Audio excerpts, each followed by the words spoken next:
Hello, everybody. Welcome back to another episode of the Jiu-Jitsu Times podcast. I am your host, Kevin Bradley, flying solo today as my co-host, Mr. Kevin Gallagher, is busy commentating on Fight to Win, and he's doing an incredible job. If you can, go back and rewatch his job commentating because the man has dulcet tones that enhance the event to levels since unknown. So we love to see him doing well. Kev, come back. I need you, man. I'm already floundering.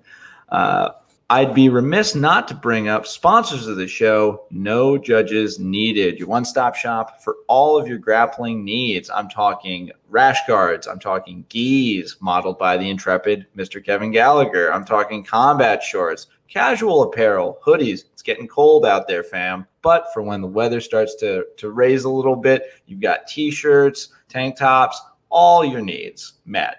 And these are guys that are giving back to the community in some big ways. So when you support them, you're lifting all of us up. Now, I know the prices are a bit expensive and coronavirus is currently shellacking all of us in the wallet. That is why we've partnered with them to get you a promo code. Type in the code JJT at checkout and net 20% off all purchases. Let them know we sent you. You'd be helping them out, helping us out, and helping yourselves out. Once again, that is www.nojudgesneeded.com, code JJT for 20% off. All right, ad read over. I think anyone who's been doing jiu-jitsu long enough realizes how transformative it can be in your life, you know, and how you view the world and how you see yourself, how you interact with others. And it helps people get the best version of you.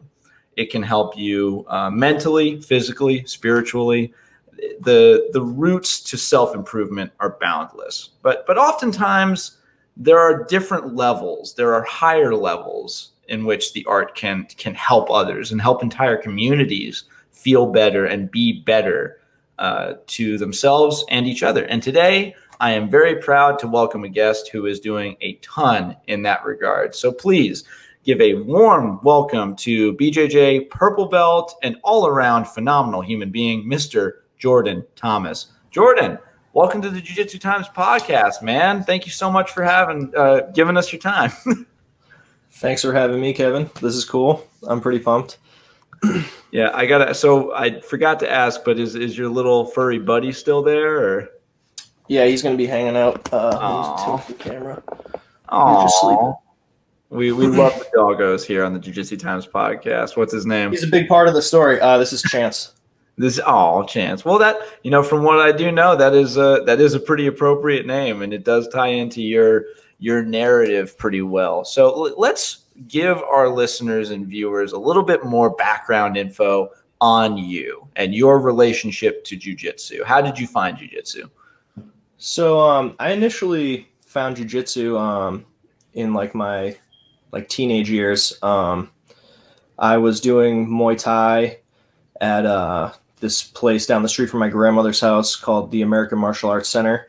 And I remember, I kind of got to backtrack, I guess. I remember I've kind of been martial arts has been in and out of my life since I was young. Like I did Taekwondo when I was a little kid. And as I got older, I was on Kaza or Napster or something, and I downloaded this some Pride video. Wait, real quick. Do you mean Kazaa? Yeah, Kazaa. Oh, is that how you say it? And I downloaded a Pride fight or Wanderlei Silva, and I was like, MMA. Whoa, what is this? You know what I mean? And I was immediately typed it into my internet, where can I do MMA? And I found this school is Muay Thai. And it also said Jeet Kune Do concepts, and I was super into Bruce Lee, and it said MMA, and I was like, okay, I'm gonna go to this place. And I went there and was doing a lot of Muay Thai, and then this guy, his name was Mel Ona. He came and he just started teaching jiu-jitsu every Saturday, and I remember just instantly being hooked. I love this. You know what I mean? I think that a lot of people have that feeling the first time they do it. It's just whoa, blown away. I mean, I was blown away of how terrified and sad I was, but that's just me. So I think it's important to pivot pretty quickly into how you took that passion, because a lot of people take jiu-jitsu, they use it for themselves and maybe a few others, but you really wanted to empower a lot of people through the art of jiu-jitsu. So what was it like? Tell us a little bit more about the different initiatives you started for in and around the Boston area, because I think that's a big part of your story. Okay, yeah. So I guess like it's easier if I start like maybe with like the beginning of my life. So I grew up in a pretty like turbulent house. It was pretty violent. Like every day was chaotic. There was, from like the time when I was a very little kid, like it was insane. And I always remember like I felt like immediately when I was a kid, like, oh man, like this doesn't happen to other people, like there must be something wrong with me.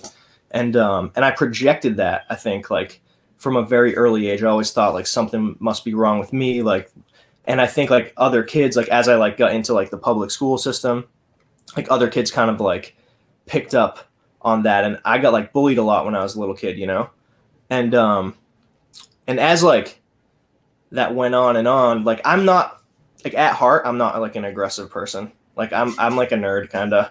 I like bugs and like being out in nature and like hanging out with my dog. And I think that I was just forced to kind of like develop this like aggressive nature as I progressed into like my teen, out of like fear of being like victimized all the time, So I mean that's initially what got me into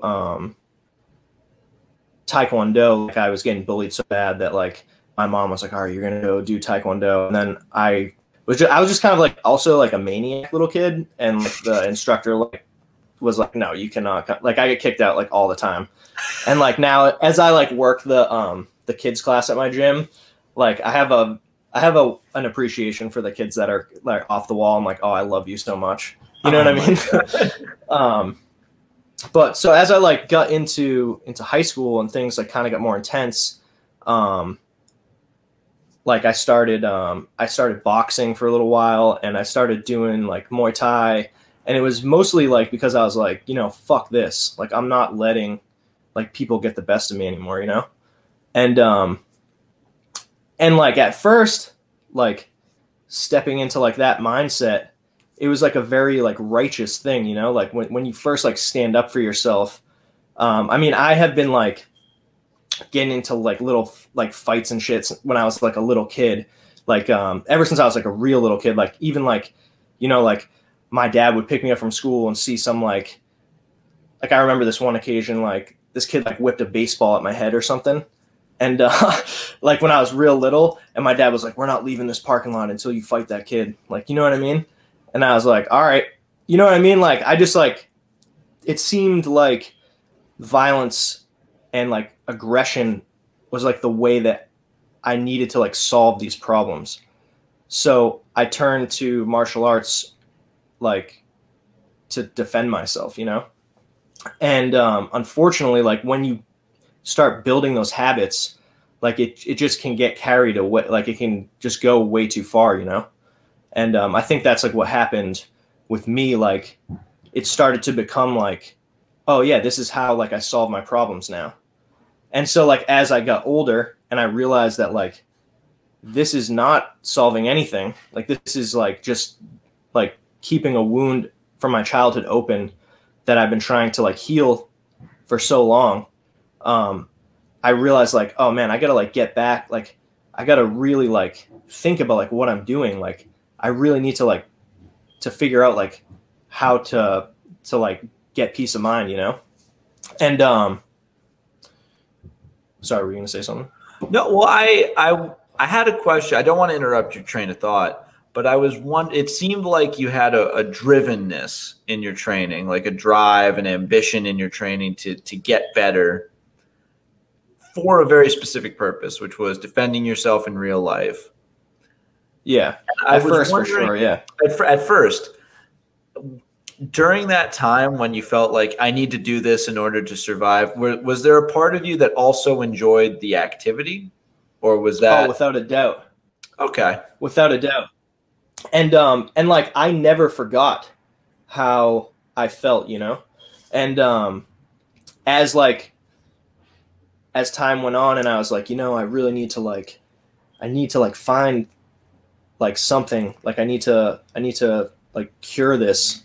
I was like, always in the back of my mind, I'm like, I got to get back into jiu-jitsu. I like have to go sign up. Like I have to get back into training. Like, you know what I mean? And I know we were talking about Musashi like before the show, and I rescued my dog, and I had a lot more time. Like all of a sudden I had like something, like a reason to be home, like, so, you know what I mean? Like a reason to be in early, like something that needed me. And so I started like reading a lot, and I've always been kind of like into philosophy. And I picked up the Book of Five Rings. I read it, and I read it a lot of times, but there's like one line, like the way is in training. Like it just like kept replaying in my head, like over and over and over.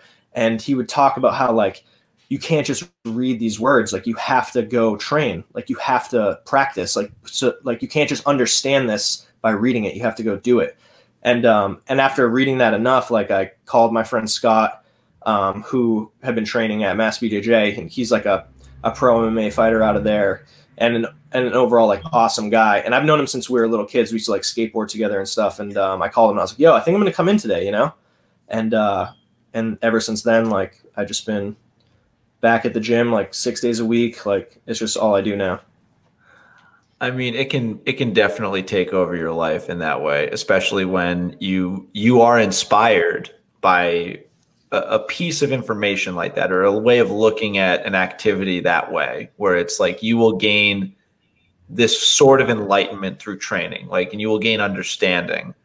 And I think that's funny because it mirrors, before I even picked up the Book of Five Rings, which the full endorsement of the JJT podcast here, if any listeners and viewers have not read the Book of Five Rings and you really dig that sort of like philosophical look at combat, cannot recommend it enough. It is a absolute page turner, and you're reading the thoughts of one of the best warriors to ever live. So, you know, you might get something out of it. My coach, Ed, like the guy who got me into jiu-jitsu, me and him are big Star Wars fans. And the way he describes jiu-jitsu and the act of training is that it's the closest you'll ever get to being a Jedi, because of the Force. And jiu-jitsu and training is like the Force. Your training is like an energy field. It's not a weapon you carry on your hip. It's just in you and surrounds you, and it keeps you safe. It's always with you, and you feel it. You know when you can do what you want to do. You know how the moves. You can trust your body to implement a game plan in a different scenario for whatever's going on in life, and it empowers you that way. And so I feel like it's similar, where the training gives you that enlightenment. You know, I always appreciate people that can look at it that way. Was there ever a moment you wanted to quit, though, after you really got started and got into it? Honestly, no. No, I've never wanted to quit. Like the worse the day is, honestly, like I think it's like cooler. Like, you know what I mean? Like when someone can just like when someone can just like do whatever they want to you and just like manhandle you, or like, you know what I mean? And it's just like so tough and you can't do anything. Like that just, I'm just like, oh my God, that's so cool. I want to be able to do that one day, you know? The key for a lot of people to stick with it is realizing that everything that's happening to you, if you train, you can do it to other people. You know, like you will be in that role. And I always thought that was incredible, just because, you know, I think for a lot of us, we never had like power in life, and it's crazy that you can have. I'm sorry. This is weird because now I'm being blasted back to my like early days, and I haven't gone back there in a while. And I'm remembering how it first felt, you know, like, oh man. Well, this isn't about me. Yes, this is about it's an incredible feeling. Yeah, no. So you have done an incredible amount through jiu-jitsu to help your community. Why don't you tell us a little bit more about the outreach you've been doing? Yeah. So when I got back into training and like I really started to see this like transformation in myself, and I like watch other people like evolving around me, like my teammates. And I was like thinking about when I was a kid and how like, damn, like if I just had like money and like a car, like I would have been doing this the whole time. You know what I mean? And so it just made me want to be able to provide that for as many people as possible. So I started True Path. We basically fundraise, and we started like a merch line. All the money goes to like sponsoring at-risk kids into jiu-jitsu academies. Right now we do it out of our gym, Mass BJJ. And we also started a program through Job Corps in Grafton. I don't know if are you familiar with Job Corps? I am a little bit, but before our listeners, I think an explanation would probably help. It's like a secondary school, like a trade school, but they like board and feed like the kids there, and they try to do like activities for them, you know, on campus. So like a bunch of us like will go out there and we'll pick like carloads of kids up and bring them to the gym to train, and we also set up mats. Like those are the pictures that you're looking at right now. We'll set up mats there and try to like either we'll lead the classes or we'll bring like black belts in to lead the classes. But yeah, it's been awesome. You guys just roll up to the school. Get in, losers. We're going to do jiu-jitsu.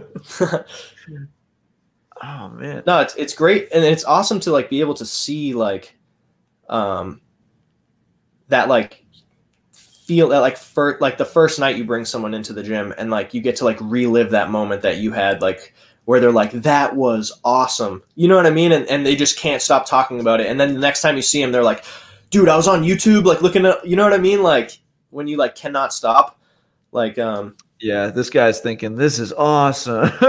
Yeah.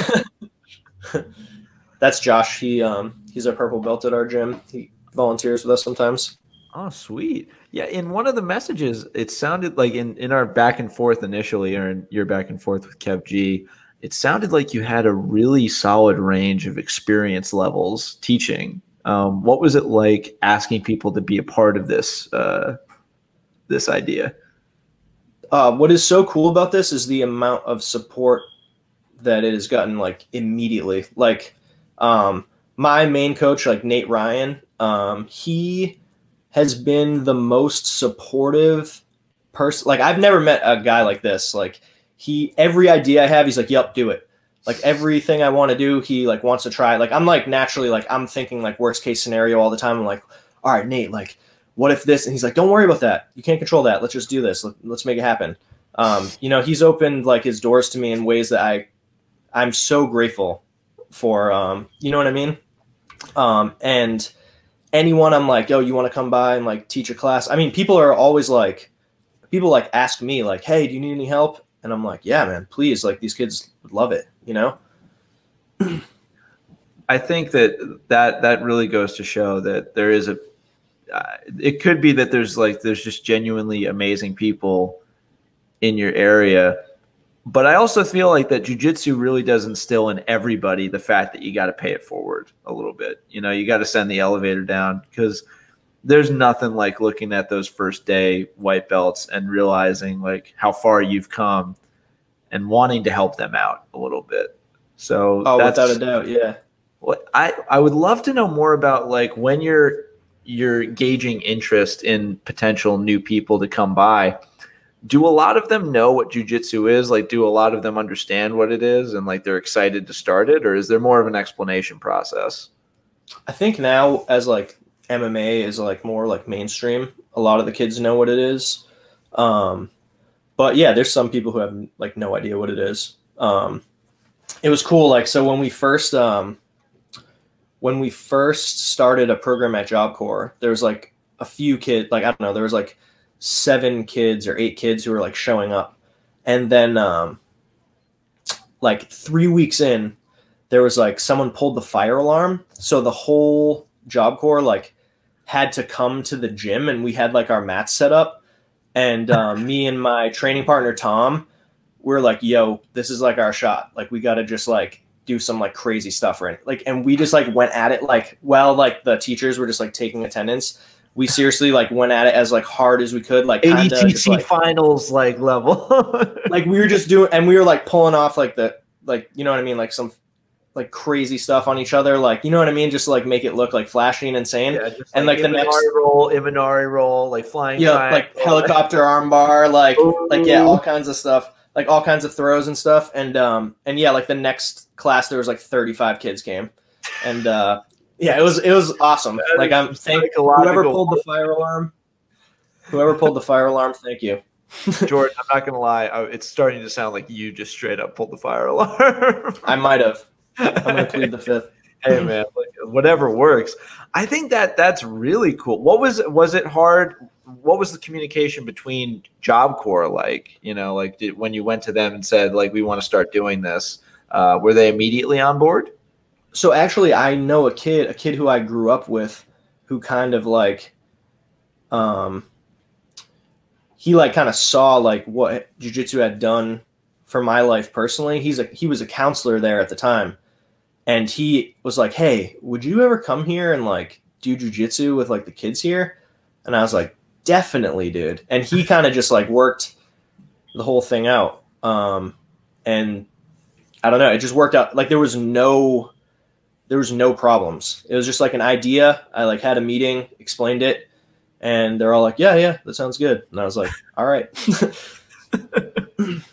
I mean, it's great when things work out like that. And I think it also goes to show that the image of jiu-jitsu has definitely changed over the years, just because it feels like once upon a time, people would always tie jiu-jitsu to like MMA, blood on the mat, like elbows in the face. And now people understand that there's a difference and that this is something that's safe for a wide variety of people. Yeah. I mean, since you've run it, have there been any major injuries? No, I mean, we try to like, so I try to model like, so when we bring the kids to like the gym that I train at and they train under like my coaches and stuff, like the culture at my gym is like, it's unreal. You know what I mean? There's all kinds of people on the mat. There's like guys who fight in the UFC. There's like Pan Am champs. There's like your average guy. There's like older, like women and men, and everyone is training together.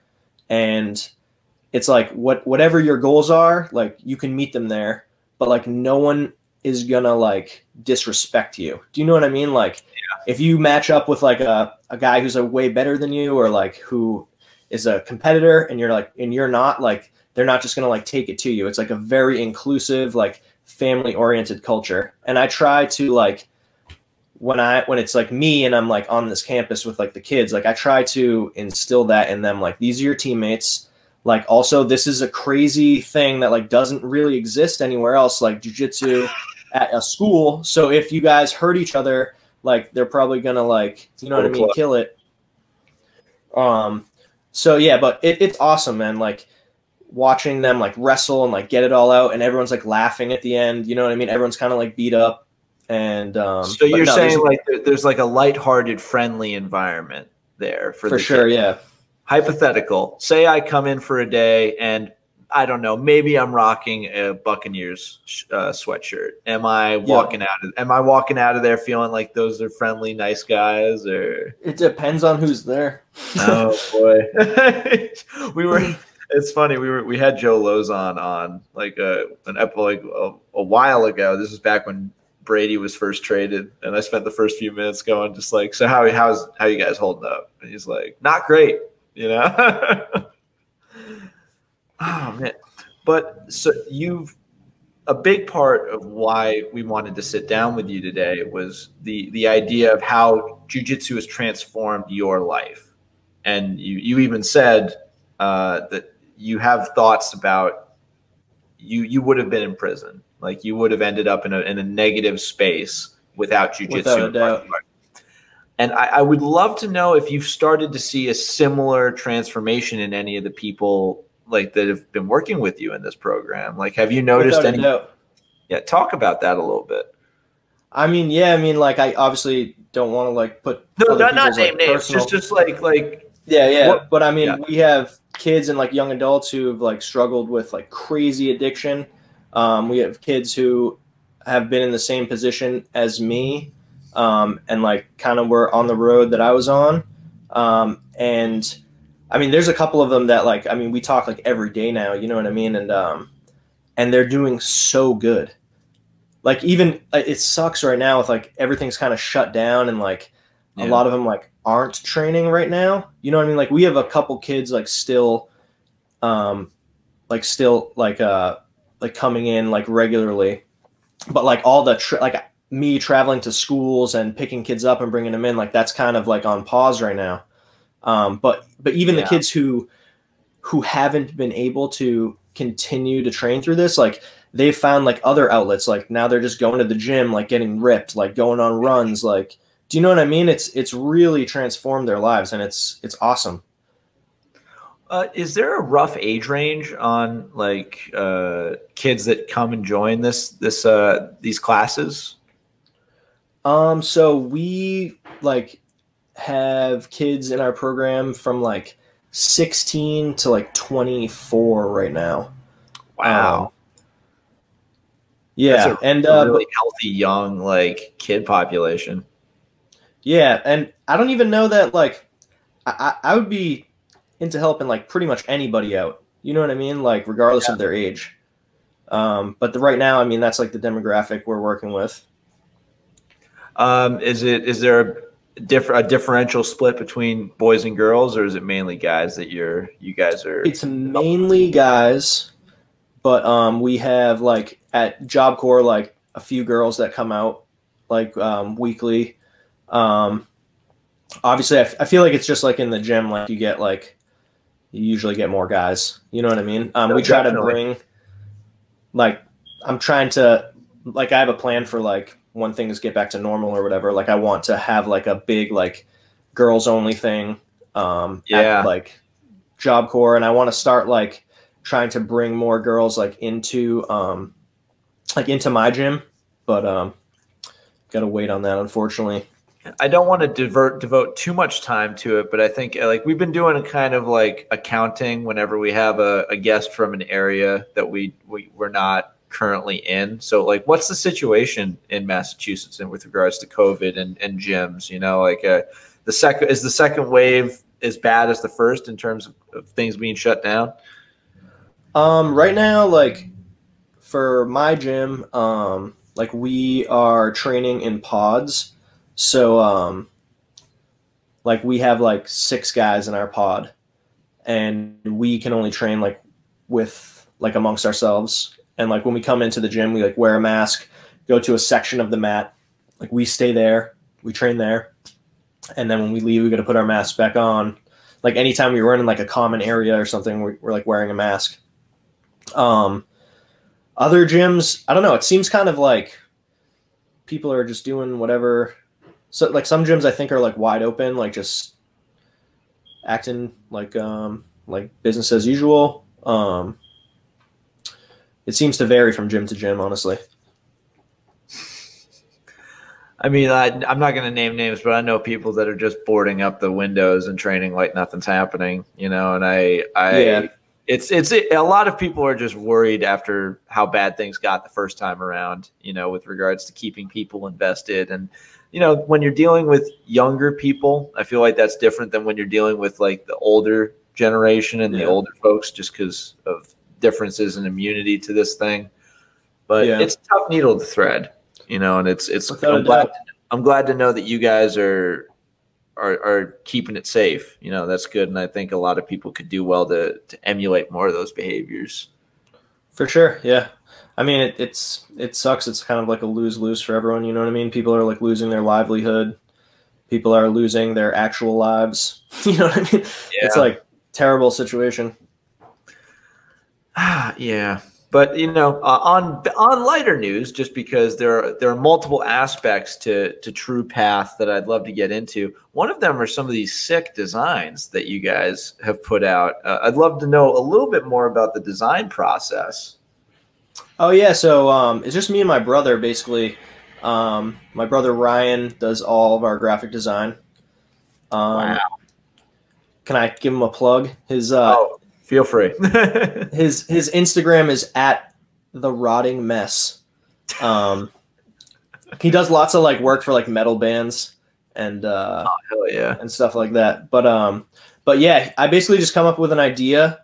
I tell him what I want, and then he makes it like way better than I could have. You know what I mean? Like, oh yeah, he just does such a great job. I got to admit, these do look sick.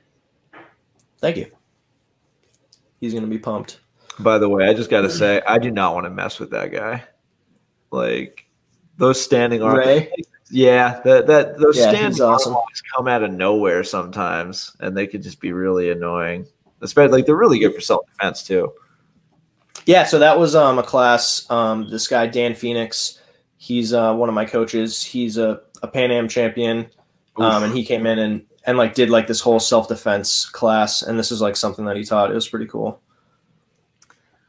I mean, yeah, as I'm looking through, all I can remark on is that everyone just seems really, really happy and focused. And it's great to see a whole crop of people that might otherwise not have access to jiu-jitsu get the chance, you know, like, yeah. And I think it's like a population of people who really like could use it, you know? Yeah. You know, I've talked about it before on the show, but I've been bullied, you know, sometimes violently. It's, you know, part of the reason I started was because I got like attacked badly in high school. And I know that the younger you are, the more you need this. You know, the biggest regret I ever had is that I didn't find it sooner. You know, I was in karate, and you know, I broke a board one time, and then that was it. But it's really good. And I know these aren't like preschoolers you're dealing with, but like it's still they're young, they're still forming, and it's a good thing that you are. I think what it provides like is that sense of belonging that a lot of people that come from like a dysfunctional like house or like a chaotic life, like they just want like that like security of like belonging to something. And like a lot of times people seek that out like in a negative way. And I think jiu-jitsu and like the environment you're in a jiu-jitsu academy, like it provides that to you, but in a positive way. Like, you know, you have your like tribe and you have like a support system, and you have these friendships that you develop through like shared struggle, and you guys like share pain and you share joy, like, and you have like something that you represent that's like bigger than yourself. And I think that's important to a lot of people. I think that, and I swear to God, everybody, I'll eventually stop talking about my upcoming wedding, you know, but like not for right now. When I thought about it, I realized that everybody in my entourage is tied to jiu-jitsu in some way. Like all my groomsmen, you know, my brother, who's my best man, he's rolled before. Like everyone has at least touched jiu-jitsu in some way, you know, and I can't imagine anything better. You know, because the friends that I've made in jiu-jitsu, they've seen my whole range of emotion. They've seen me broken down and crying. They've seen me like freaking out and angry. They've gotten to know everything I have. And there's a comfort in that. There's a comfort when you've totally broken down all the barriers with a group of people. And I think that in today's day and age, that doesn't happen as organically as it maybe used to, you know, because there's a lot of barriers that are put up between us and other people, you know, like there's like screens, there's like video games, and there's a bunch of things that aren't as primal as I'm going to go fight a guy and then we're going to get acai bowls after. Yeah, for sure. Yeah. Is that what you find a lot of in jiu-jitsu? Is that what you get out of it to an extent? Yeah. I just love that, like that sense of belonging I get. I like love that there's like something bigger than me that I get to like represent. And like and I think it's like important, like when you first start, like, and you come into like your academy and you like look at like the, you know, the guys, like the older guys or like the upper ranks, and you like start to like understand the culture, and you kind of have to like assimilate to that if you want to like belong. And usually you're assimilating into like a very positive, like healthy kind of lifestyle, you know? So I think that like jiu-jitsu, like, yeah, it's cool that you could choke somebody out, but I think it's cooler like that it like really reshapes your whole life and like how you view life and how you live your life. I think the better you get it for most people, for the people that are tailor-made for this sport, it becomes the more equipped you are to inflict damage, the less you want to do it. You know, like you become, the more you understand violence and what it means to really fight someone, I think it loses a lot of its bite. You know, it's less you throwing your raw emotions at someone and fighting them. And it's more like a series of steps that you can use to end an altercation. And, you know, you can hurt people, but I don't know. Like I used to think of fighting as like an angry like storm that used to just like it would happen, and then you just kind of got to do stuff until it's over. And it's not the same anymore. You know, it's that part is done. And I think that's for the best. Because a lot of people act like they know what fighting is, and they don't. At least in my life I've seen. Like every single person I encounter on the freeway, they've never been in a fight. Yeah. And I think like your point exists like in the real world as well as like off the mat. I think people who have seen like real violence and who like have like experienced real violence, like they don't really find it cool either, you know? Like I think that's why like it's important to get these kids like, you know what I mean, like channel it like and like understand it and like be able to like just like be free of it, you know? I think that giving kids this experience, which in today's day and like in today's society is pretty rare. Like fights happen less and less as opposed to like 20 30 or even 20 years ago. And I think giving them that experience of this is what it feels like when you are up against the wall and you lose. Like in the real life that happens, you walk away or you don't. Like you walk away with broken limbs and like your possession stolen, or it was wild, but you know the dogs finally barked. I'm gonna tell him I said what's up. Hang on 1 second. Just 1 second.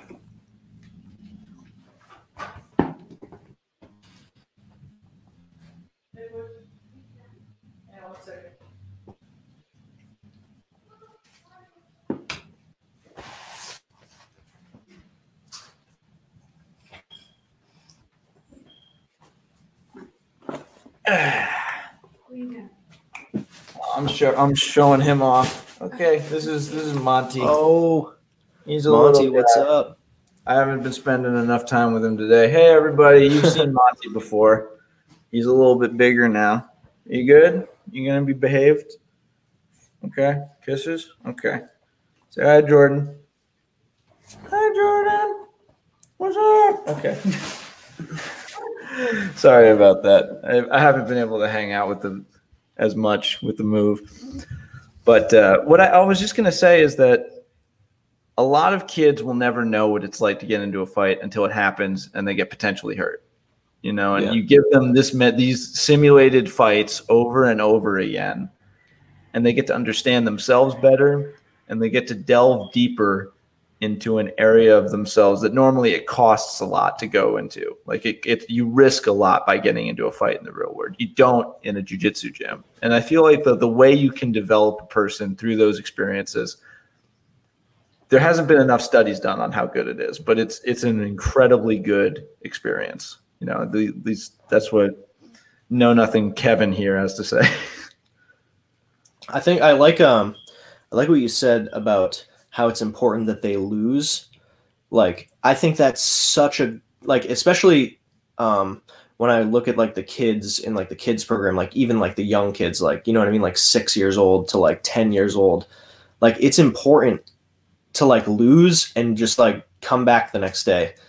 Like over and over and over and over. And obviously that just happens like in jiu-jitsu, like when you start, and it just like doesn't stop. I don't think. Like I think that the magnitude of how much you lose in jiu-jitsu, at first losing sucks in jiu-jitsu. Like you feel like, oh, I should have, because you don't understand it, you think there's something you could have done that's within your knowledge base to prevent it, but there's not. And you realize that, and you lose so much, you become desensitized to losing. Like it loses its bite, and that's amazing. Yeah. Great thing. And I think it stretches into real life. Like I know there have been blunders I've made in real life that because I've just gotten my ass kicked in jiu-jitsu so much, it doesn't hurt as bad because I realize there's always another, you can always pick yourself up, you know, without a doubt. And do you think that, like, have you gotten many people that are unable to really wrap their head around that? You know, or is, because I feel like for most people that do it, they get it pretty quickly. So what do you mean? Like, have I encountered kids who like can't handle like the losing? Is that what you mean? I guess, yeah. Like maybe a few. I think like I try to like when like someone is new, especially if it's like just like us and at like on the Job Corps campus or something.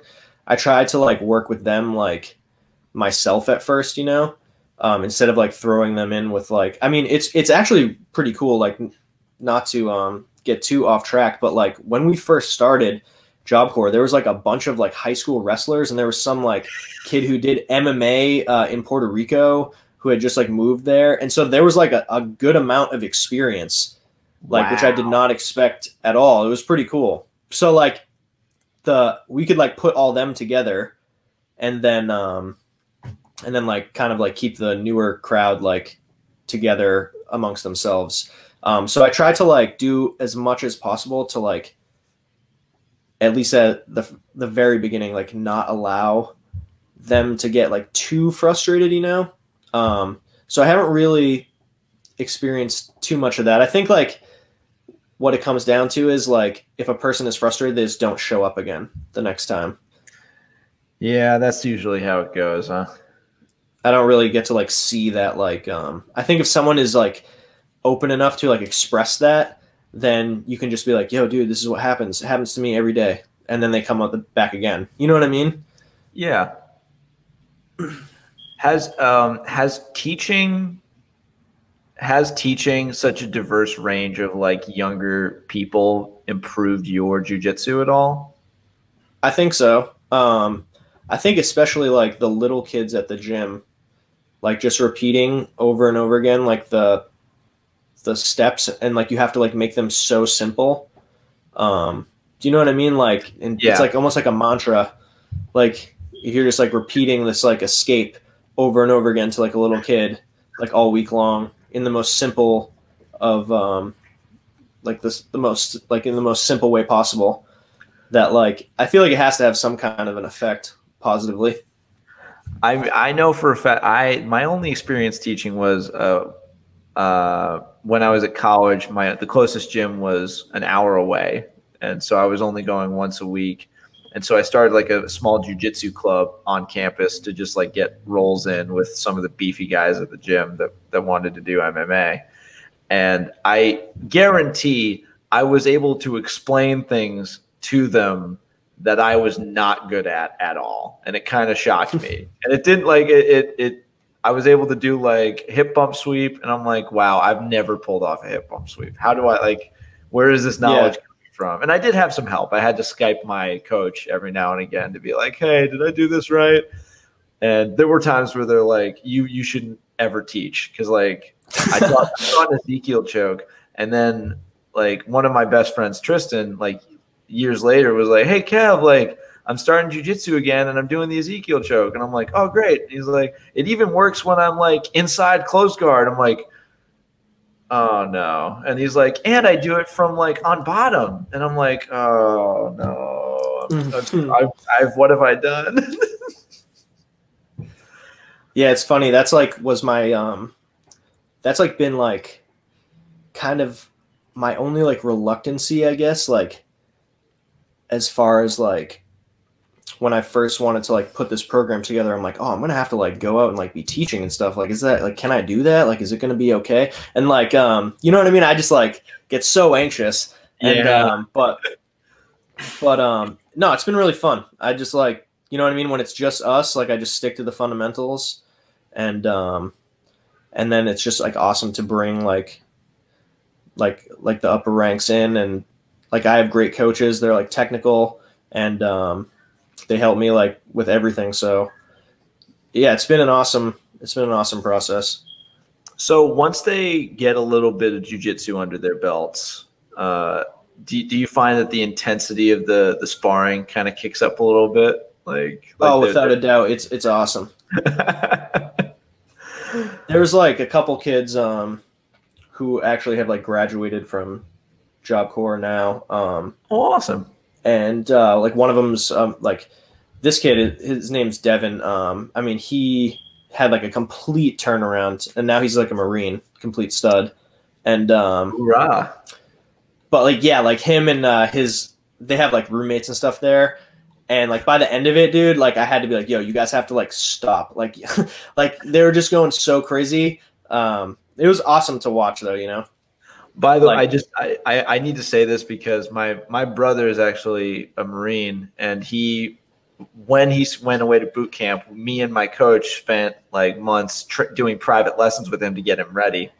And by the end of it, he came back and told us, you overdid it. Like I showed up and I was like tooling on everybody, like guillotining everybody, and they don't know how to do it. That's awesome. So I need you to know you weaponized a kid and then sticked him on the Marine Corps. Dude, okay. I have a story just like that about this kid from our gym. His name's Keegan. He did jiu-jitsu since he was 3 years old, up till he was 18.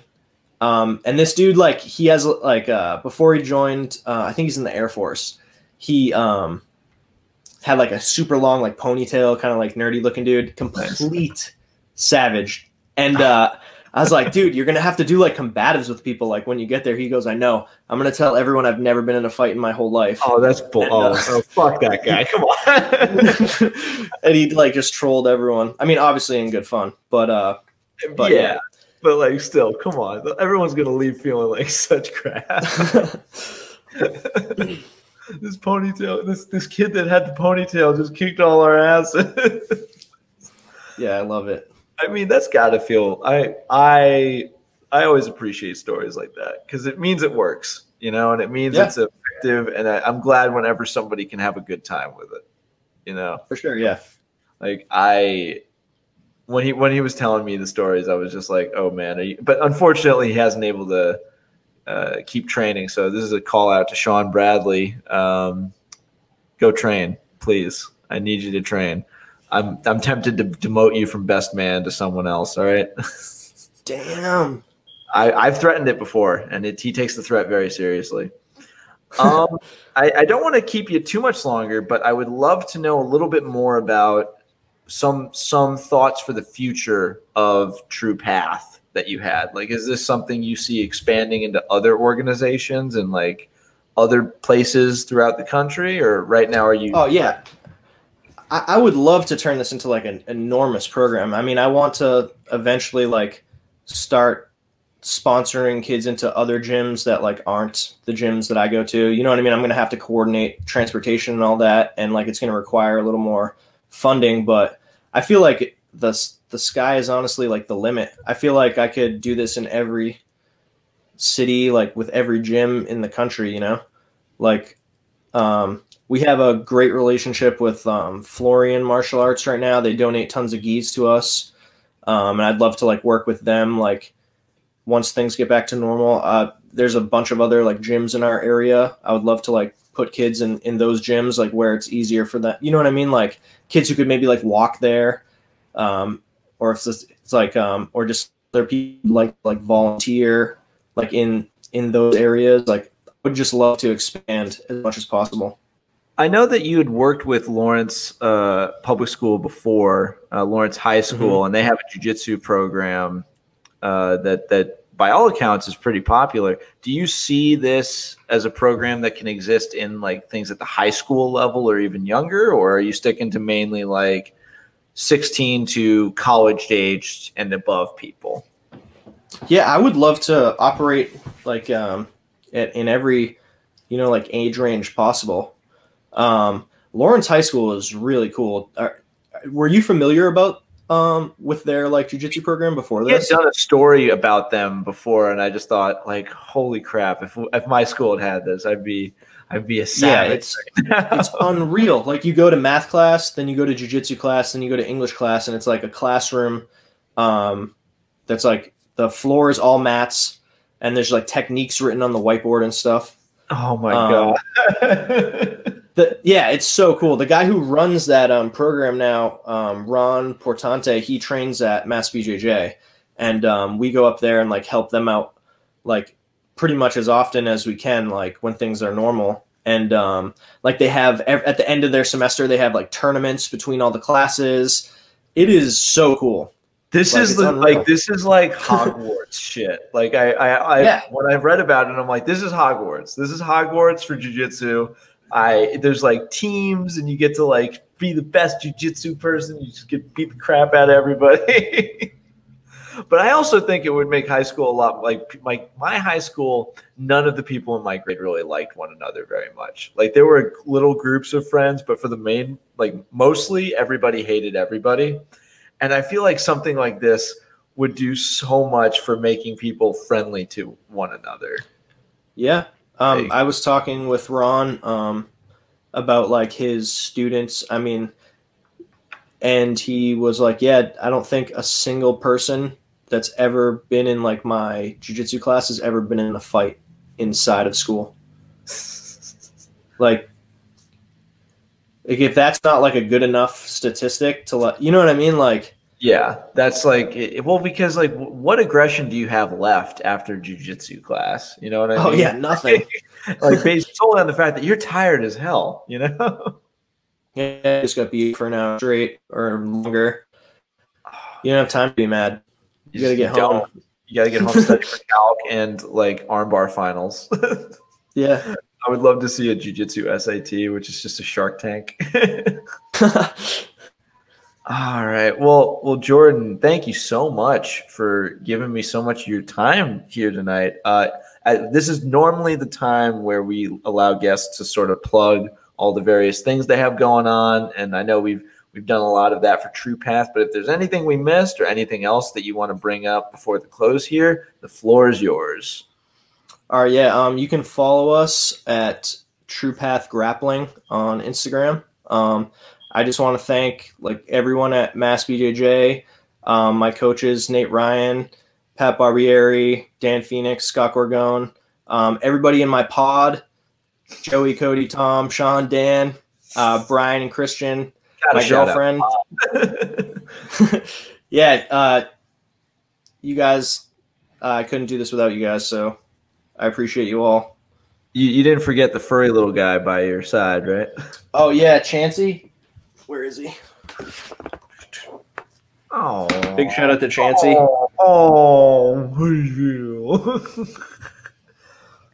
Okay, all right. That's we can't overdo it too much, but yeah, Jordan, this sounds like an incredibly important program. We cannot wait to see more of it when like the world starts to open up again. And yeah, keep doing amazing stuff, man. You're giving jiu-jitsu to people that really need it. For sure. Thank you so much. This is so cool. Like I said, I've never done a podcast before. I really appreciate you guys giving me this opportunity and like reaching out to me. Yeah, I can't thank you guys enough. I don't know. Well, all I ask for is when I do stop by Boston for some rolls, you tell everyone I'm really good at jiu-jitsu. You know, that's all. Oh, yeah, let's make it happen, baby. Hell yeah. Dude, also, I love your palm hat. Oh, thanks, man. You know, it's cold up here in Buffalo. You know, you got to keep the ears warm. Oh man, it's supposed to snow this week too. I picked a really tonight, I think. we picked a bad time to move. All right. Well, this has been another episode of the Jiu-Jitsu Times podcast. I have been your host, Kevin Bradley, joined by an incredibly kind and compassionate guest, Mr. Jordan Thomas. Kevin Gallagher, congrats on getting that sweet gig commentating at a Fight to Win. Hope you did a great job. I'll go and watch it right after this. But to all of you listening/watching, we are still in wave 2 of the quarantine, so stay safe and monitor your loved ones. Physical health is important, but also mental health is very important. So check in on like all the people in your lives and your spheres, and be kind, because we really need it. It's everybody against a terrible circumstance, so be kind to remember that. All right. Good night.